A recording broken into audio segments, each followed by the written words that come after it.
Hey everyone, welcome back to the One Israel podcast. This is me, your awesome host, Nick, and of course, I'm here today with my awesome co-host, Paul. Paul, how you doing today? I'm doing good, guys. Thanks for having, or thanks for listening to us today. Yeah, for sure, for sure. So, as many of you already know, Paul and I belong to a scout group in Metro Vancouver called the 180 Pacific Coast Scout Group. Today, we are welcoming another founding member of our group that has a successful career in accounting and business transformation. She is also an experienced and dedicated scout leader with over 20 years in scouting. So, Paul, can you just give more introduction about our guest? Yeah, thanks, Nick. So we have a special guest today who was a part of many of our first initial strategic planning sessions and helped launch a lot of our first strategic plans, such as recruiting over 100 leaders for Scouts Canada from the Vancouver metro area. She also was part of our second international project over to the Philippines. As a longtime Scout leader, she's been help managing a group in Richmond and been part of that group for over 20 years. And professionally, she holds a CPA designation as a chartered accountant, and she's also a professional project manager, having roles with Deloitte, Smith LLP, Amazon in the U.S., and currently she is a senior manager at local favorite Lululemon. So, Nick, please welcome our guest, Scouter Emily Wan. Yay! Yay! Um, so, so Everyone.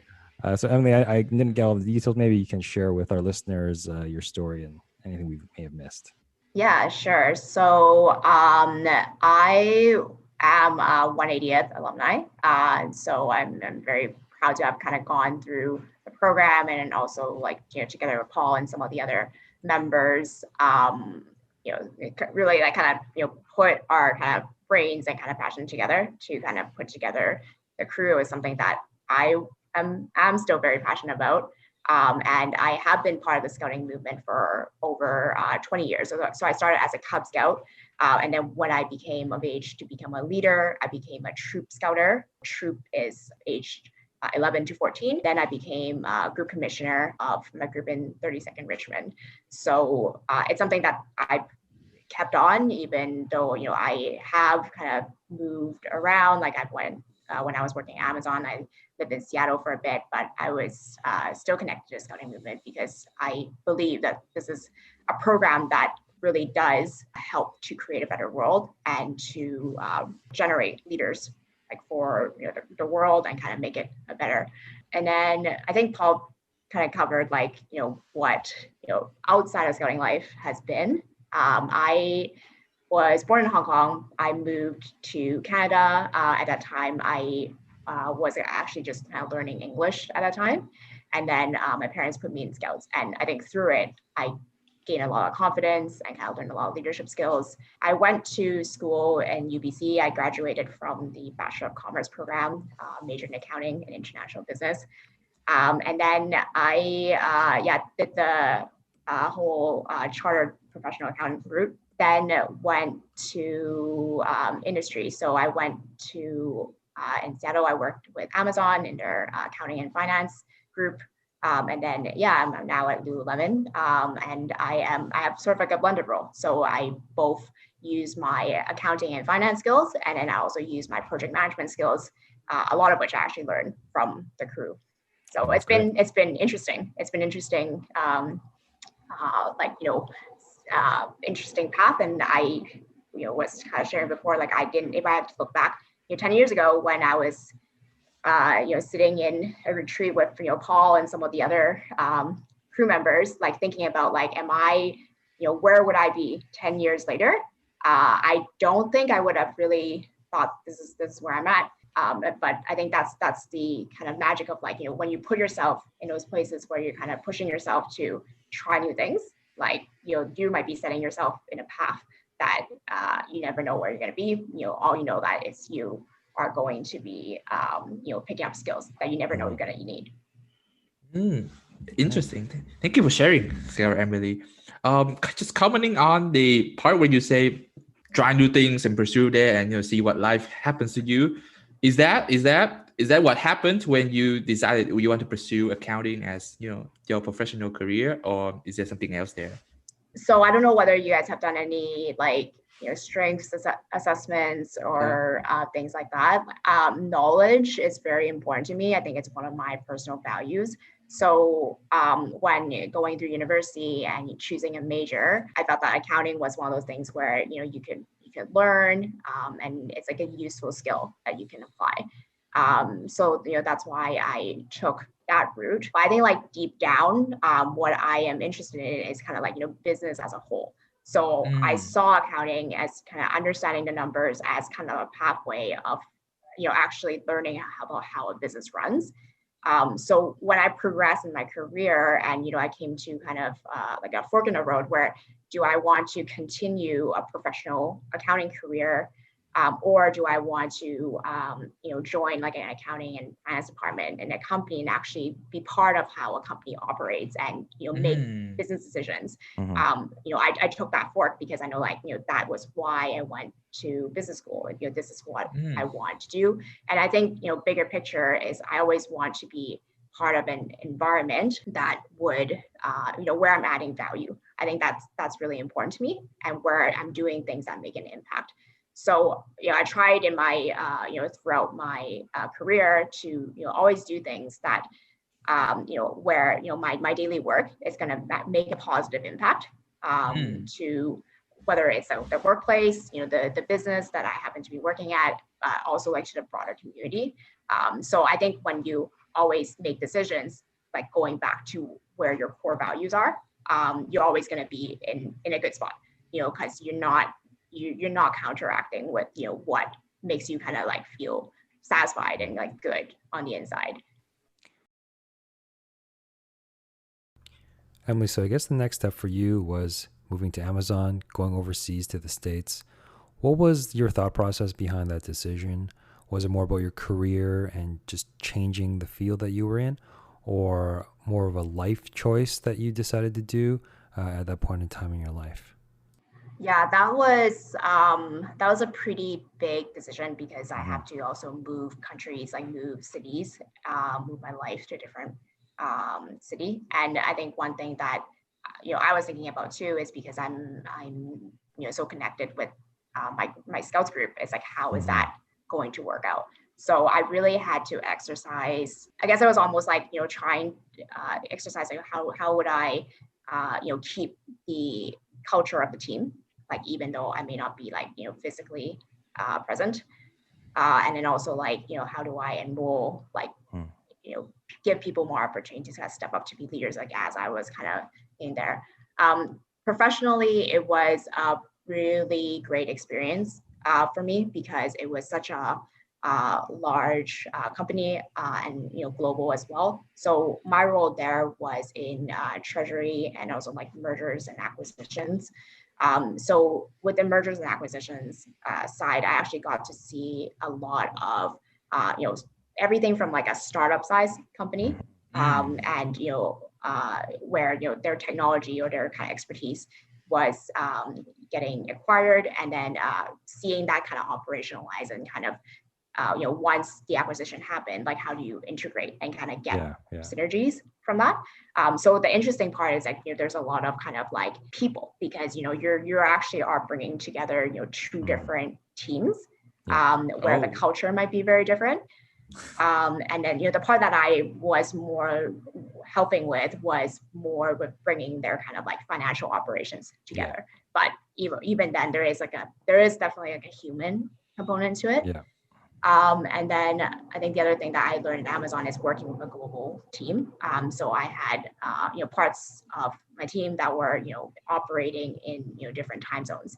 So and we still needed to work together to deliver like a common product. So how do we work together even though we're not together and maybe different time zones? And I think I think that the work experience is a little bit like drinking from a fire hose. So it's like a lot of things coming at once. So it's like you're instead of like being kind of spoon fed, like here's one task at one time. It's like here's a fire hose of things going at you, and what I really sharpened my skills was how should I prioritize, because you cannot possibly do everything. So you have to develop a really good systems of prioritizing, what's important. And, you're reacting to the more, urgent things that are coming in, but, you're still making time to plan for the very important, but like not as urgent, and kind of build in time for that long-term planning. So, I felt like through that experience, I learned a lot that, I'm able to kind of take that, and, I'm still actively using some of those skills now. Yeah, I think I always tell people, like, to join our group or join scouting, like, especially in this like older adult section, like they want to improve their time management, right? That's what they tell us, right? But you can't really improve your time management if you don't have anything to manage. So if you're not in a very demanding job, or if you don't sign up for volunteer opportunities, it's really hard to fabricate training for time management unless you're, there's a fire hose of stuff that you need to do, and you really have to actually, think about how you're actually doing your work, not just like when or what you're doing, right?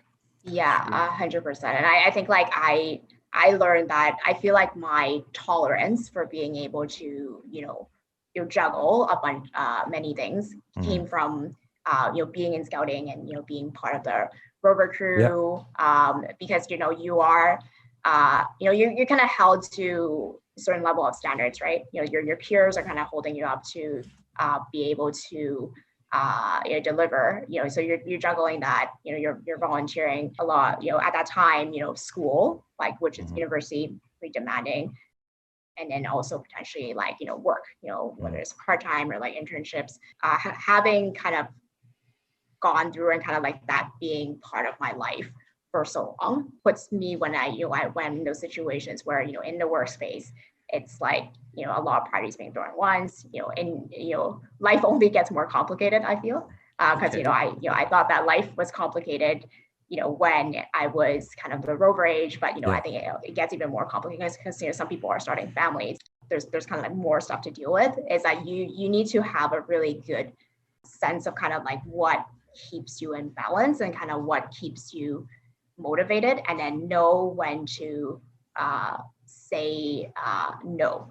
That's something that I had to learn really hard, because I really enjoy, helping and like being a part of a team. Yep. And, I am still working on it, but it's one of the things that, I had to, learn when to say no, or spread out longer to do something. So instead of trying to make a whole bunch of goals and try to happen all in 1 year, it's really choosing and being discerning about, okay, here's the real goals that, I want to go after this year. Be really focused and targeting those. And then there's some that are like, hey, this is kind of more like a someday maybe. I don't need to stress myself out to try to all accomplish it in 1 year. Yeah.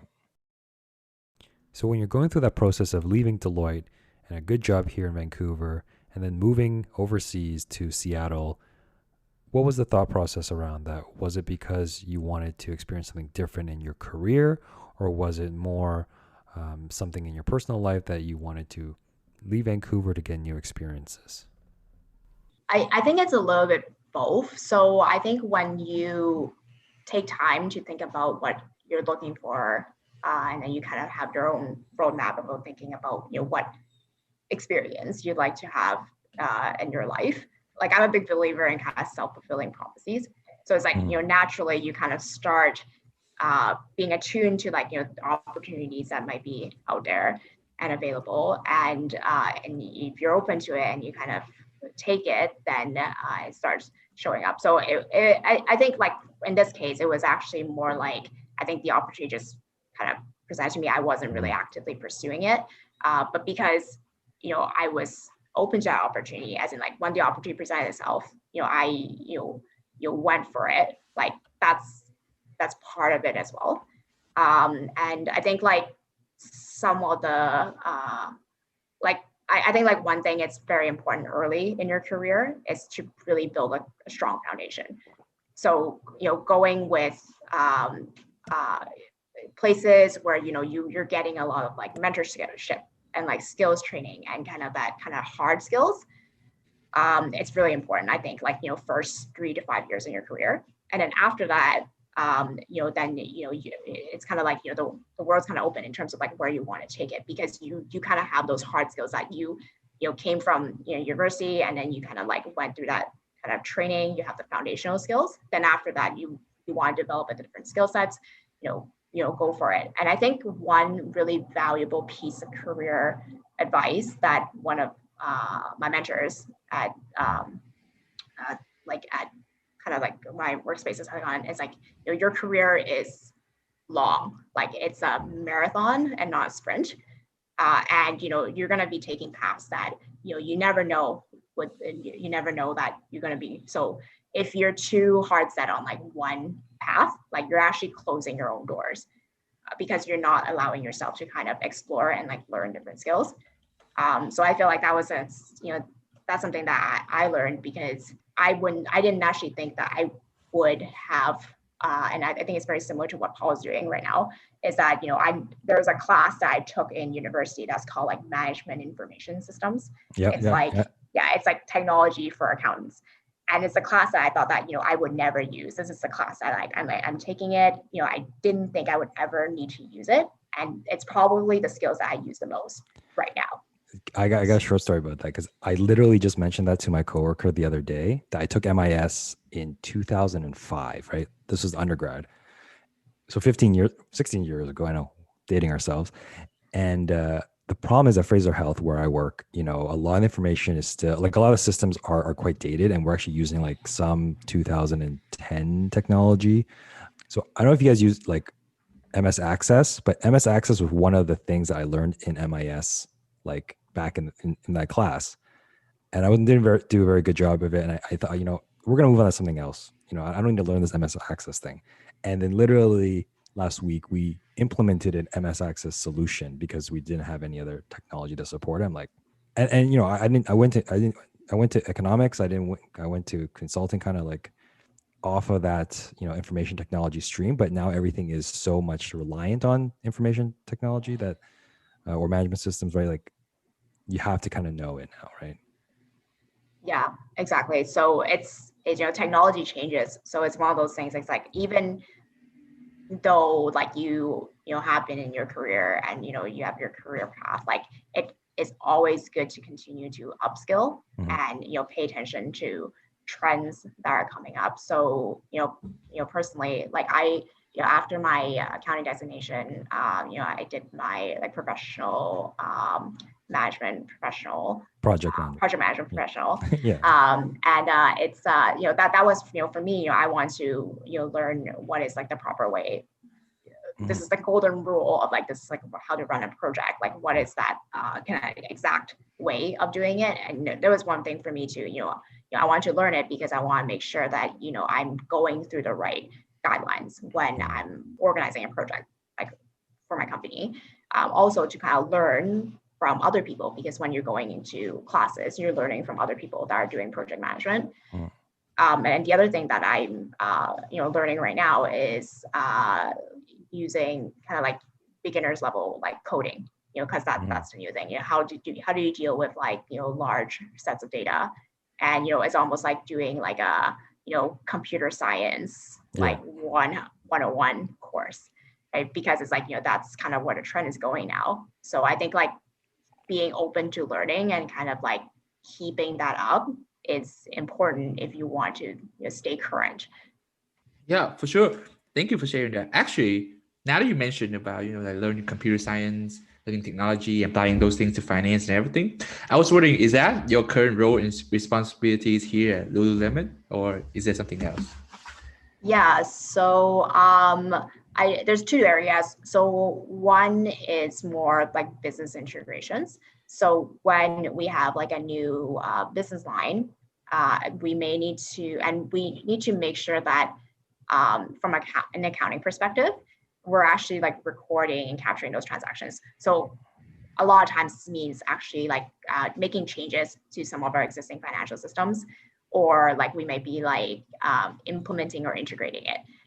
So that involves testing, because when you have, let's say you have like one error and you compound that over like 1 million times in terms of transactions, this could create like a material error. So as a public company, we need to make sure that systems are implemented properly, because like we don't want to start reporting errors when we present our financials, or even internally like for some of the departments and management that's kind of running the business, if we give them the wrong numbers, they think that, this business line is doing super well, but, in fact, there's some errors. It could lead to like incorrect decisions, even internally on, how they should be running a business or like where the issues are or what's doing well.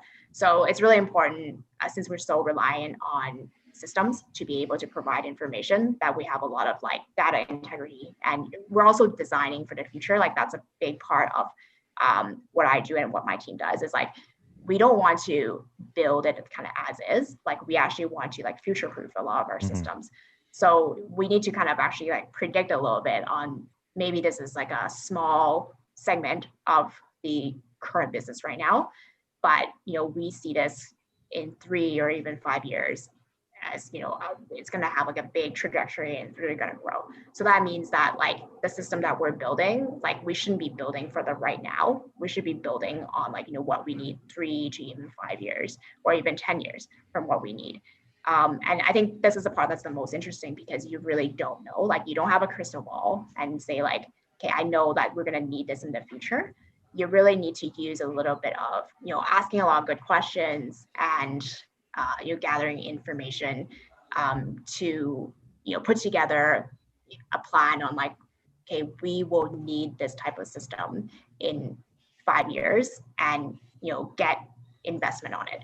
So a part of my job is actually like gathering the data, kind of painting that picture, telling a story, and requesting for like, okay, we need to invest this many dollars into this area because this is a growing area. And if we don't have the system, then like we would be struggling or like being really inefficient, when we get there. So that's the more interesting. That's like to me, that's my like favorite part of my work.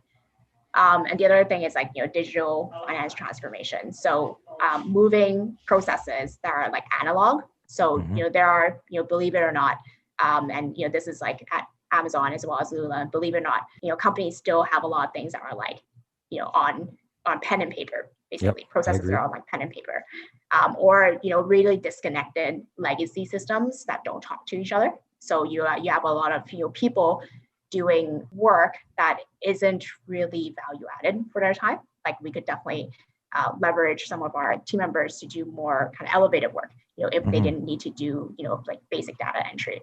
It's, taking, again, kind of like building kind of a comprehensive plan on like, how do we move off these kind of legacy systems or these like analog processes and make it digital. So making sure we're kind of having a plan to move it from like the older technology into the newer technology.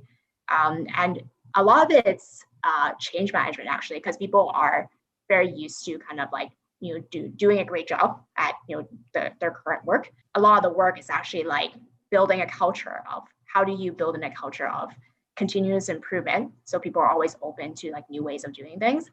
And then also building a culture where, sometimes it's not just the systems that need to change.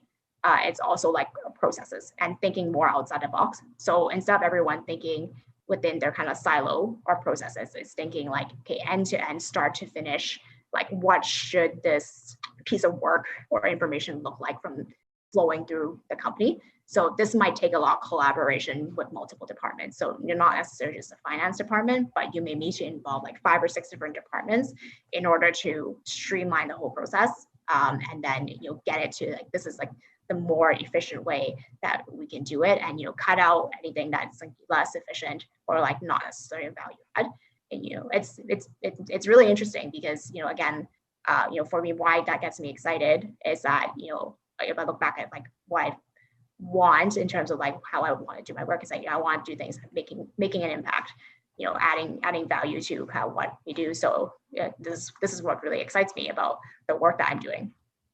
So is there a story where you're like, can't believe they're still using like a fax machine or like or this paper transaction in Lululemon that you can share with us? Or yeah, for sure. I think there are a couple of processes where it's like we just recently replaced a system that was like,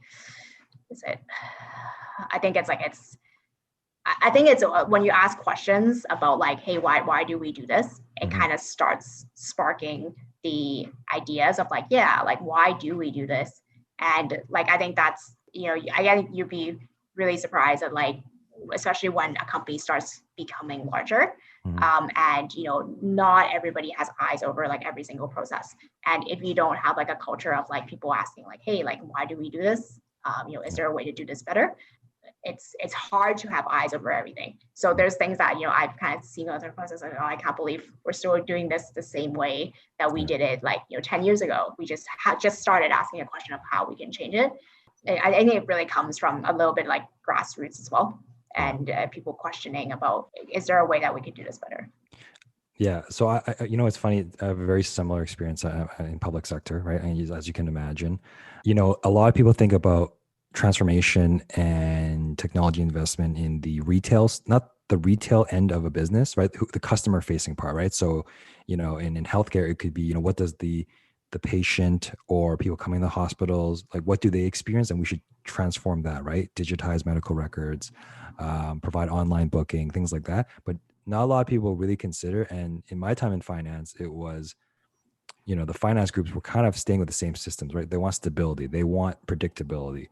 So that push for digital transformation, I feel like it's lost unless you have a person like yourself go in there and say, ask the questions of why we're doing corporate services this way, and can we do it better, right? No one really asked that for a long time, I think, in a lot of different businesses until things are moving really, really quickly. So like my job, we do contract management services, and we just said no to digital e-signatures for a long time.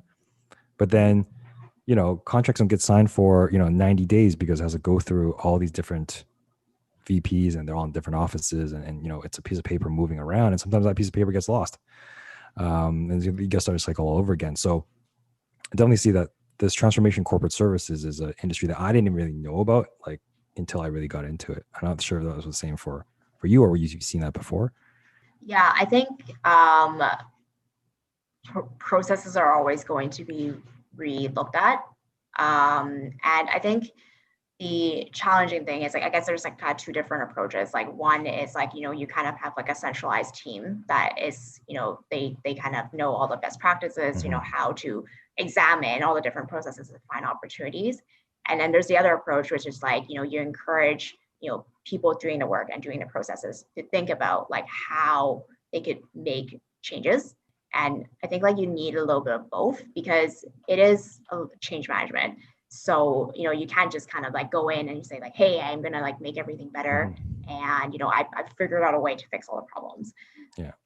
That only works sometimes, but like to be effective, like you actually need to kind of have both ways, where it might be kind of like doing it where let's just kind of like educate about like what is the latest technology. So maybe like, let's have some, demos of or case studies from like other companies and say like, they have a very similar process as us. This is what they're doing. Like, how do we compare ourselves with them? To kind of like start educating on, what are some of the, the latest, either it's like the latest and greatest in technology, or like, these are like the best practices coming from like other companies. So it kind of starts, sparking the ideas of like, okay, this is, why we need to change it. And it is kind of uncomfortable because there's like the current state, and, you need to kind of move and get retrained on like the newer processes and systems. But as long as people are open to that, then, at least you're kind of like progressing towards a common goal. Oh, okay. Thank you for sharing all of that. Like, has been going like, I'm just trying to absorb as much as possible, what you've been talking so far. I can help but notice that it's a really demanding in terms of tasks and responsibilities of what you've been doing so far. So, with the current social conversation around, diversity, minority representation, gender equality, all of those stuff, like, have you ever faced any challenges to that nature during your career, and makes those demanding tasks of yours even more, challenging? Yeah, I think like the companies I've have been in has been very supportive in terms of like encouraging or even having special groups to like, I think like one of the key things like for me, it's like, as a woman and kind of in the like financial area, there are still improvements to be made in terms of like, how do we make sure that we don't have like kind of unconscious bias when we're working with each other. So I'm kind of like I think I'm kind of an opinion where what we should focus on is sort of like, equal work equality, as in like, okay, if everybody is doing the same work, then, recognition in terms of like progression should be the same. And I think for the most part, I think that, there's been lots of strides made in the past, 20 years where, this is mostly the case. But I think like where we need to work on is probably more of that kind of like unconscious bias. For myself, I guess like I never think about it that way, because, I think about like, I just go in, do the best job I can, and it should be seen that way. But, I do see examples sometimes where I feel like that what I'm saying doesn't necessarily get heard in the same way. And, one of the things could be, it's just perception, because, when, if you see me in person, I'm a very petite person. My voice is not like super loud. So, I feel like sometimes I have to, when I'm kind of like, when I'm maybe presenting an idea, there is unconscious bias for me where, I maybe like what I'm saying doesn't sound as credible as, what, let's say, I don't want to kind of stereotype, but, like a white male, going into a meeting room and presenting an idea, right? So that's something that I don't take it as like I don't have like a chip on my shoulder and, want to, be on a soapbox and kind of play that. But, I do observe from time to time where it's like, if I was kind of saying an idea at the same time as another person that maybe stereotypically they come off as being more the kind of image of like, this is a leader kind of like presenting an idea. Like, I feel sometimes it's like, okay, I have to kind of, have an extra hurdle that I have to go through. So, but I think like there's been a lot more focus on this, and I'm glad that like they're doing a lot more training about like, people watching for their bias. And I think there's a lot more examples also in the media of, people that it's more representative in terms of like, it's not what people look like, or like not how it's really like what people can do. And people are like kind of more open to it. So I think there's been a lot of great strides, and like having more examples in the media helps of people, just diversity in terms of like what people are accomplishing. Yeah. No, that's great to hear. And I'm wondering if like, being online now, does it make it different, your stature? Because I mean, you can't tell how tall anyone is these days, right? Online. Well, that's funny, because I was on a conference call, and I think we've just been communicating on email with one of our vendors. And then I think like they saw me on video for the first time, and they're like, "Whoa, like you look really young." And I'm like, I'm not that young. And maybe I just look young. So it still comes. And I was surprised that even came up like during a call, right? I think they're just kind of making conversation. But they're like, whoa, like I didn't know like you look so young. I'm like, I'm not young, and I'm sure this job ages me like much quicker. Yeah. No, it's funny you get that kind of right off the bat almost. And now I feel like I'm more conscious of saying that too to people, like on the flip side, right? In this type of social environment, right? Yeah, I think it's not making assumptions. So I think, and everyone has biases. So I think it's hard to get out of habit of making those kind of like quick assumptions, or even when you're just making conversation, right? You're like, you might be commenting on appearance, or like maybe some of your assumptions about the other person, and it doesn't come in from a bad place. Like you're not intending it for it to be bad, but you kind of like adding to making it okay. Yeah. So it is a hard habit to kind of break out of. Yeah. I guess, I mean, someone could take it like yourself, if you're fairly confident in yourself, it's kind of like, water off a duck's back, right? You don't really think much about it, right? But maybe someone who is a bit more insecure or self-conscious about the way, how young they are in the position they are, because, maybe You might be leading people who are younger than or older than you, right? In certain cases, if you're, a senior manager at a certain place, or a manager any place, some people could be under your leadership but are older, right? So there are some people who might see that as just might throw them off a little bit for that comment like that.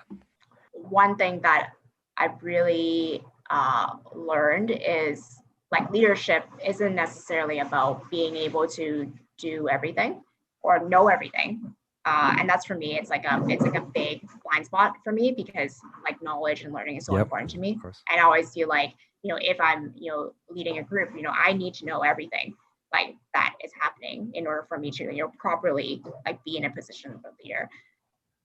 But that's not really the case because like sometimes leadership is actually being able to provide that clarity of vision. Mm-hmm. Right. So, and you're kind of helping by providing that clarity, you're gluing people together because as you kind of move up in an organization, or I guess you kind of move into, projects where you're not just contributing to kind of your direct team, like you're actually trying to influence and kind of work and collaborate with other departments to accomplish something. Yeah, it becomes less important about what you do know because you're not going to know what the other department does. That's not even your area of specialty. But when you need to collaborate them is how could you provide a very compelling and interesting reason for this is why we need to work together and lead that way. Mm-hmm. That's something that's like it's such a light bulb moment for me when I figured out that hey, you don't need to know everything. Being a leader is just providing this is the vision and a lot of the soft skills that come from like how do you enroll people to get interested and put their day-to-day work aside and help contribute to something that forming something that may not be you actually need their help to accomplish or even define like what this goal should be. Mm-hmm. Yeah, no, I hit that. Yeah, that's very true. Like like you can just form that on your own, right? I think you can be, as I'm saying, a young leader, young manager. You can be intimidated by not being the smartest person in the room, but as you mature, I relish the fact that I'm not the smartest person, right? Like that someone else is smarter or knows a bit more because you need different types of people to do certain type of things that you can't just do everything. So, that's really really cool to hear from you, Emily, especially with our crew and how we started. So maybe we'll segue to that a little bit. So I think part of this podcast, we wanted to kind of explore a little bit about our crew history. So, you came along, I think maybe 1 or 2 years after we originally started, like when we first did our first retreat, and we did our first retreat at Pender Island. And now you're telling me about some of this stuff about your background, and I kind of see it now. We were tasked with recruiting 100 new volunteers.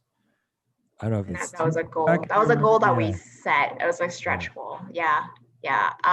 So around that time, so I think this is like 2007. 2007-ish. Yeah, around that time. So how I joined the crew, I believe Kevin Lee talked me into it. Yeah. And I think I showed up at a meeting and I think I was aligned with, what, the purpose is. But, I was also kind of like, let's just be in it and kind of like, you learn a lot. And I think this is huge for scouting. It's like you learn a lot by doing. Mm-hmm. So, when you put yourself in a situation where you're going to be absorbing and kind of learning, you're going to be getting a lot out of the experience. And, that was always kind of close to my heart, where it's like, if I'm going to do something, I'm going to like, try my best and, make the best out of the experience. So at that time, like Steve Kent, that was like, he was the leader for Scouts Canada at the time. And he brought in almost like a charter, like, this is a vision of what scouting in 2020 or what scouting should be like. And the crew decided to, we're going to put ourselves forward and, help with some of these action points that's in the plan.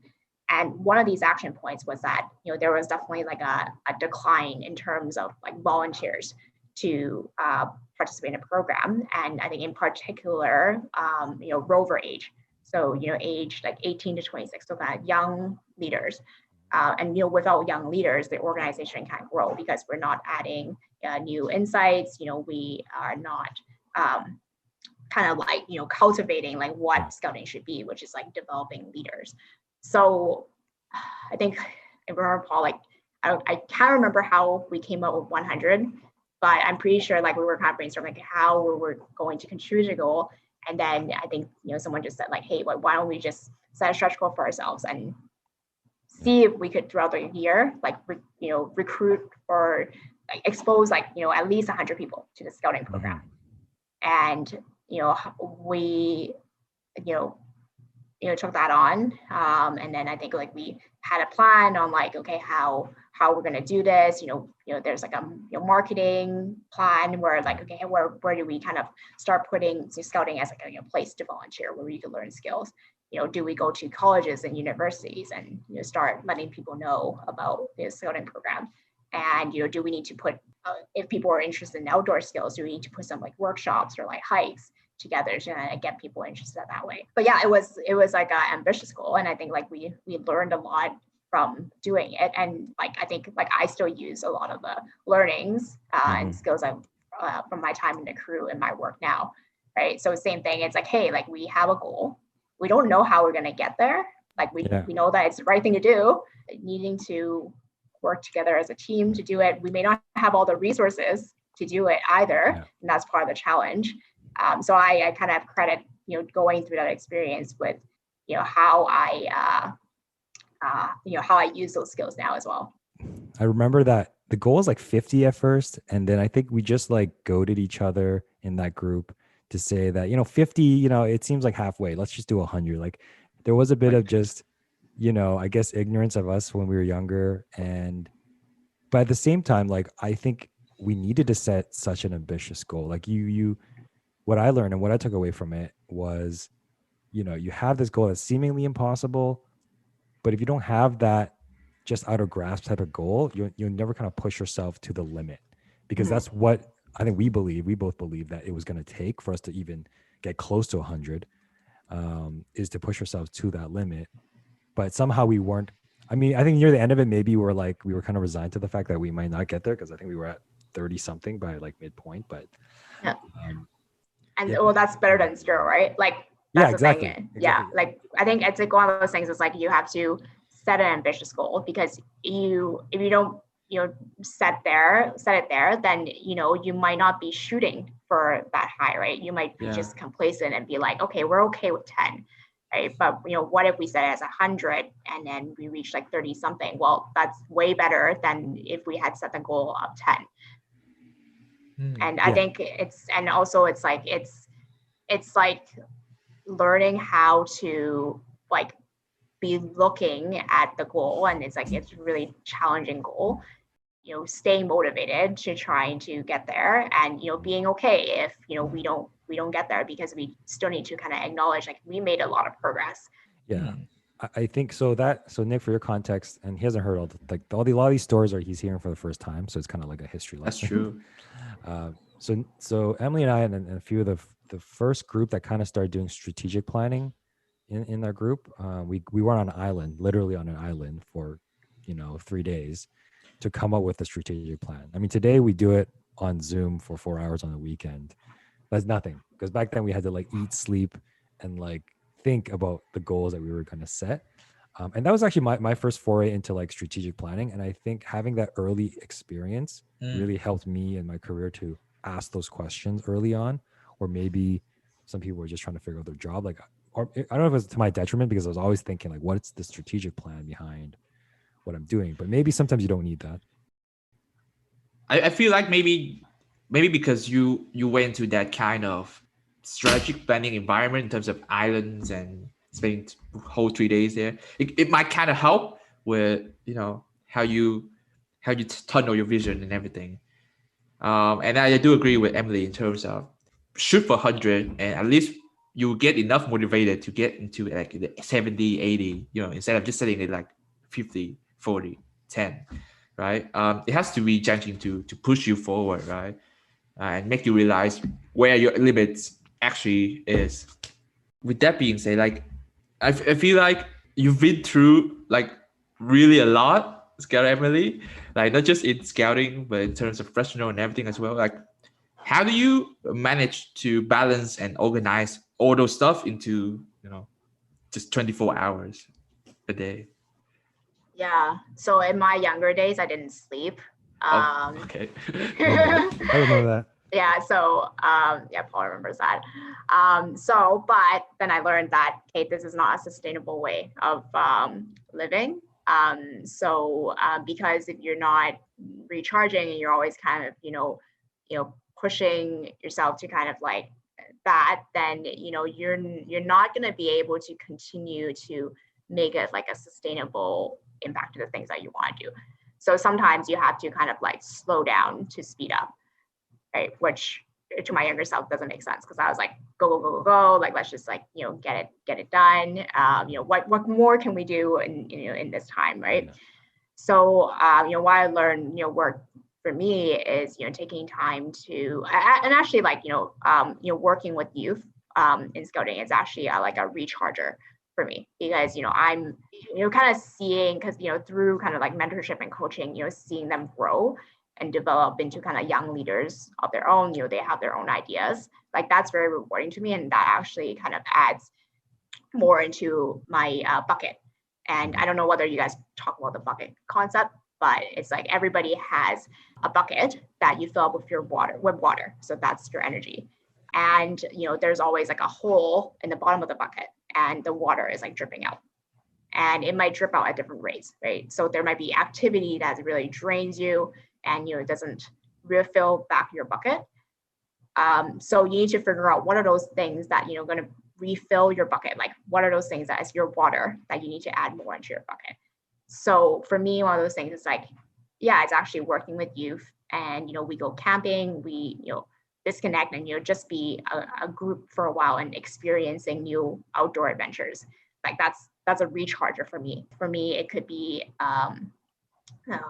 like downtime for myself to reflect and write notes on, how did this week go? Like, what are the things that went well? Like, what could be things that are improved? And, what are those things that I'm kind of maybe putting off that I need to like reprioritize? And those are the, it's important, but, less urgent things that are not shouting at me, but I need to prioritize them so that I'm actually going to be achieving things. And I think like when you have, I think also it's like you also know that you only have so many hours in a day, and you have to kind of to a degree like accept, like, you just have to be realistic that there are certain things that are going to be progressing a lot slowly, and you're going to be okay with that as long as the things that are really important are moving along. And I think staying organized is so important, because if you're constantly just kind of reacting to everything that's happening and you don't have a plan for your day, your week, your month, or your year, then you're not actually doing, like, you may be doing a lot of things, but you're not actually accomplishing anything, and you're not actually doing the right things with your hours. Yeah, no, I remember, like, I mean, we have to remember back in those days, and I think when Emily and I first started working with the crew, I mean, you were 20, I guess. You weren't even finished school. No, I was in second year, third year. Yeah, and it was in like fourth or fifth year. So us having that level of mental challenge and stimulation on top of trying to do everything, right? It was a good breeding ground for us, I think. So, Nick, I think I asked the golden question since we're wrapping things up.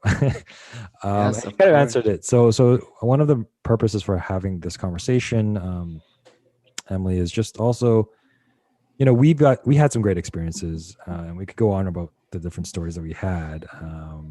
But there's another 20-year-old Emily somewhere, right? That's second year and building these skills and maybe not getting enough sleep. What would you say to that Emily? I guess the younger version of yourself, in terms of what you've learned over these last couple of years. What one piece of advice would you think is most important to give her? I think being patient, and I think prioritizing is important. So not saying yes to everything right away, but thinking about which yeses are you going to say yes to, and really focus on those. But I mean, honestly, like looking back, I'm like, okay, not having like hindsight of like 2020 and kind of looking back, do I regret anything that I did when I was that age, and the things that we were able to accomplish like with the crew and through scouting? Like, I don't think I regret any of it, because it was such a amazing to kind of have all that support in terms of like a sandbox for trying out even like strategic planning. Like, most people don't get to actually try out strategic planning, like unless they happen to be part of that in their careers, or maybe they're part of like other volunteering or other ways that they're getting involved. But most people don't get involved in that, where you're working with a group of people to come up with like a vision of what you're going to do together, and that is very special. If I even compare with some of friends or like colleagues that I know, they never had that opportunity at that age when you're kind of like 20, and the world's kind of open, possibilities are open to try some of that. So that's really valuable. And I think the other thing is, you think that when you're 20, like you only have so many possibilities, and you're like out of time to be able to kind of pick what you want to do. Because I think when you're in your early 20s, like most people are going through school, they're trying to decide like what are they going to do with their life in terms of your career, and you don't want to make the wrong choices. But looking back, like there is no wrong choice, right? As long as you pick something that you love doing, you're passionate about, you're going to put time in, like that is the right choice for you.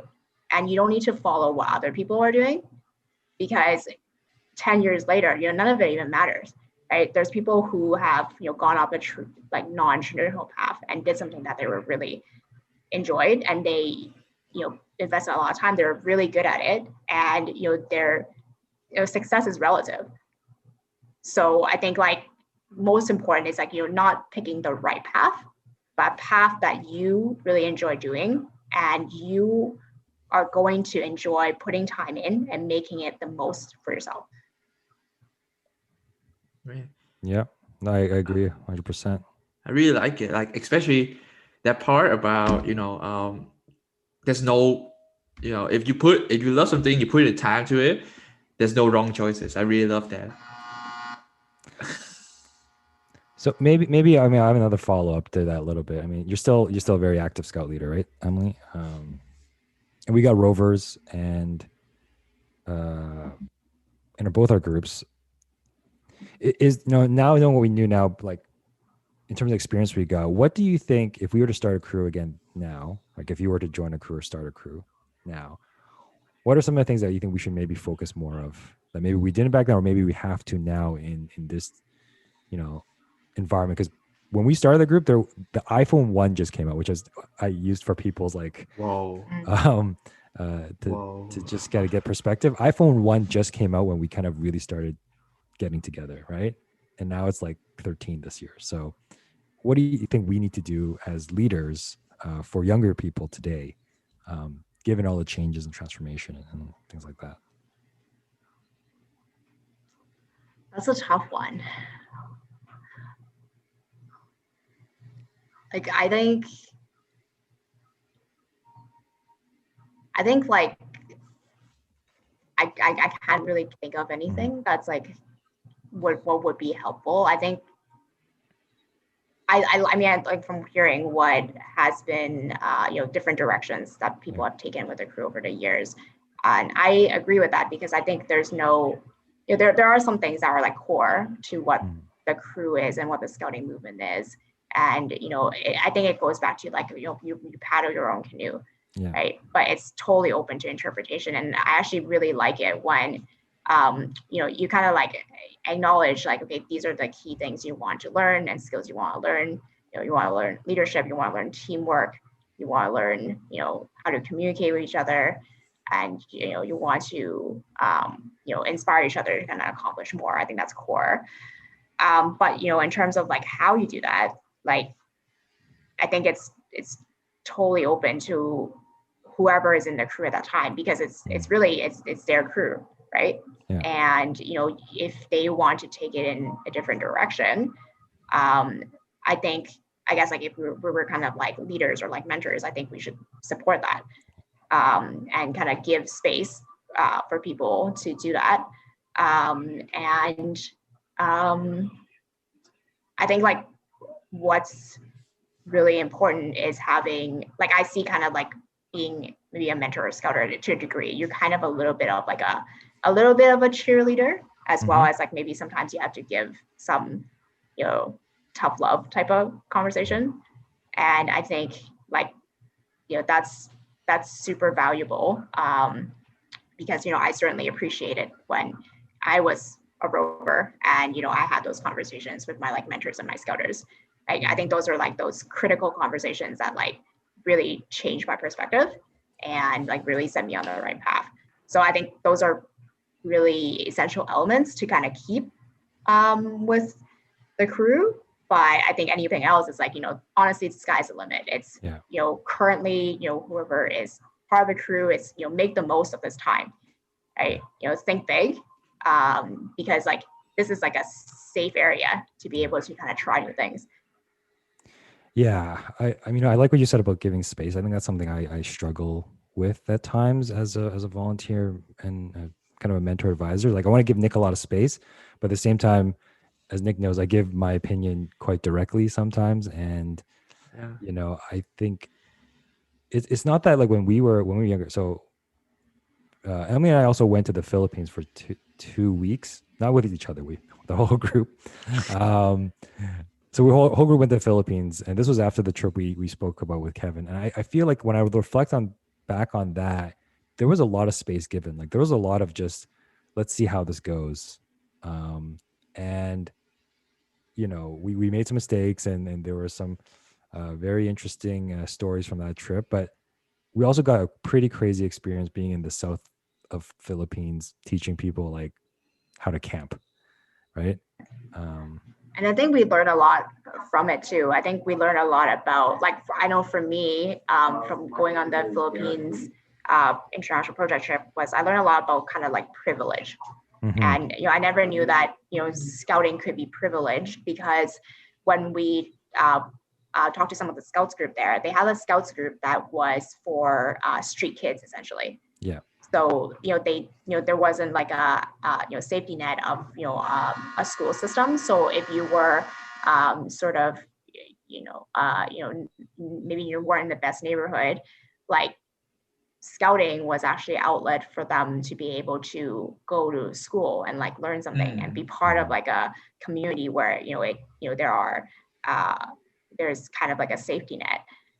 And I think there was also, so, we saw that there was like a scout group that, some of the leaders are like, yeah, like we give an opportunity for street kids to join scouting.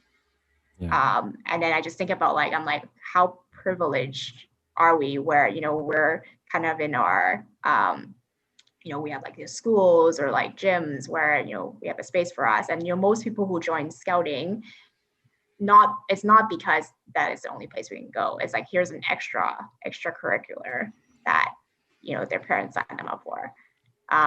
So, and I think that's like one of the things that kind of really open your eyes when you try to, connect with other people in the world in a bigger way, because you kind of realize that,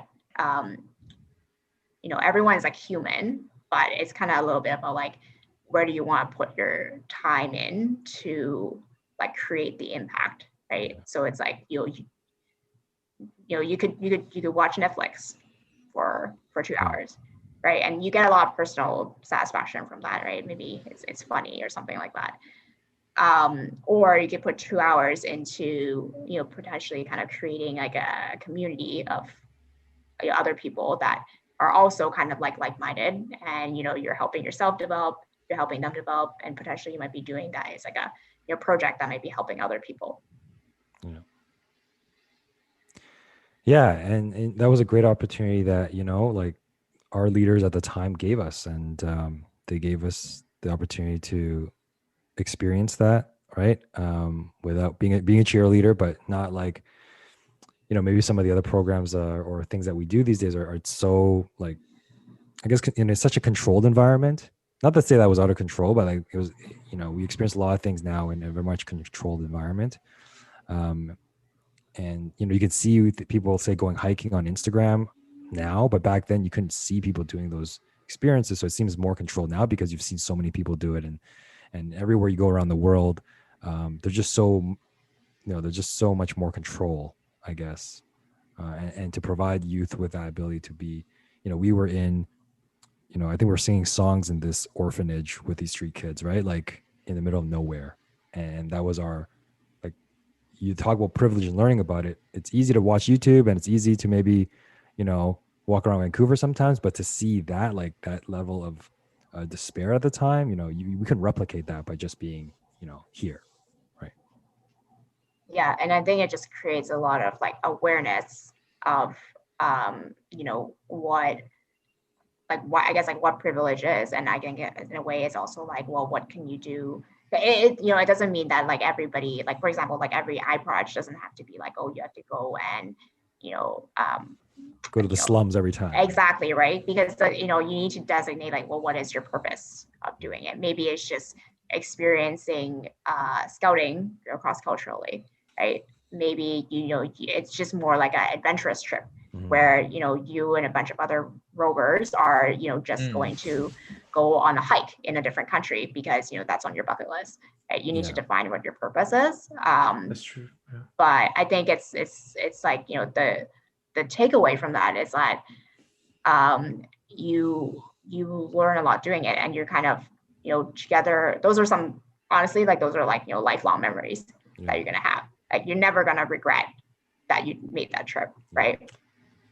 No, I think before speaking to you before about this, you know, I knew I referenced the trip a lot because it was